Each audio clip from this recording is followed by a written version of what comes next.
দিচ্ছে আমার ভিডিওতে সবকিছু রেকর্ড করা হচ্ছে। রাশিয়ান মডেল ও কন্টেন্ট ক্রিয়েটর মনিকা কবিরডি সম্প্রতি বাংলাদেশে এসে বেশ বিতর্কের মুখে পড়েছেন। অভিযোগ উঠেছে সামাজিক যোগাযোগ মাধ্যমে পরিচিতি বাড়ানোর উদ্দেশ্যে তিনি রাস্তায় সাধারণ মানুষদের অস্বস্তিকর পরিস্থিতিতে ফেলছেন, বিশেষ করে অনুমতি ছাড়া ভিডিও করা এবং সাধারণ পথচারী ও দোকানদারদের গায়ে হাত তুলছেন এবং তর্কে জড়াচ্ছেন তিনি। আবার এসব ঘটনার ভিডিও করে নিচ্ছেন, পরে সেগুলো প্রকাশ করছেন সোশ্যাল মিডিয়ায়।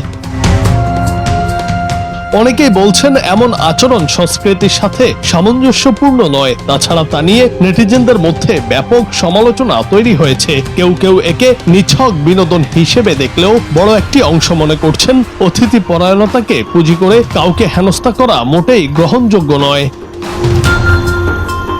সম্প্রতি ছড়িয়ে পড়া একটি ভিডিওতে দেখা গেছে গুলশান এভিনিউয়ে ট্রাফিক সিগন্যালে অসংখ্য যানবাহন আটকে আছে। এ সময় কাঁধে ব্যাগ ঝুলিয়ে এক বৃদ্ধ পথচারী রাস্তা পার হচ্ছিলেন। প্রত্যক্ষদর্শীদের ধারণা, রাস্তা পার হওয়ার সময় ওই ব্যক্তির ব্যাগ মনিকা কবিরের কনুইয়ে অসাবধানতা বশত লেগে যায়, আর এতেই ক্ষিপ্ত হয়ে ওঠেন এই মডেল। মেজাজ হারিয়ে মনিকা কবির ওই পথচারীকে ধাক্কা দেন এবং তাকে বারবার করতে শুরু করেন। আরেকটি ভিডিওতে দেখা গেছে রমজানের মধ্যেই খোলামেলা পোশাক পরে এক দোকানের সামনে ভিডিও বানাচ্ছিলেন তিনি। এ সময় এক বৃদ্ধ দোকানদার দোকানের সামনে ধুলোবালির কারণে পানি ছিটাতে ছিটাতে তাকে চলে যেতে বললে তিনি ওই বৃদ্ধের সঙ্গে গায়ে পড়ে ঝগড়া বাঁধান এবং সেই ঘটনার ভিডিও করেন।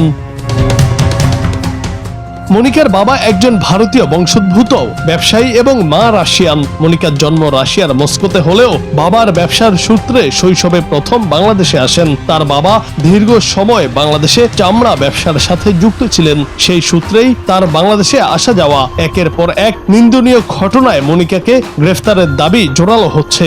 সোশ্যাল মিডিয়ায় নেটিজেনদের মধ্যে ব্যাপক ক্ষোভের সৃষ্টি হয়েছে এবং অনেকেই তাকে গ্রেফতারের দাবি জানিয়েছেন। তাদের মতে বাংলাদেশের সুনাম ক্ষুণ্ণ করতেই মনিকা উদ্দেশ্য প্রণোদিতভাবে এসব করছেন। জুনায়েদ আহমেদ, বাংলা টিভি।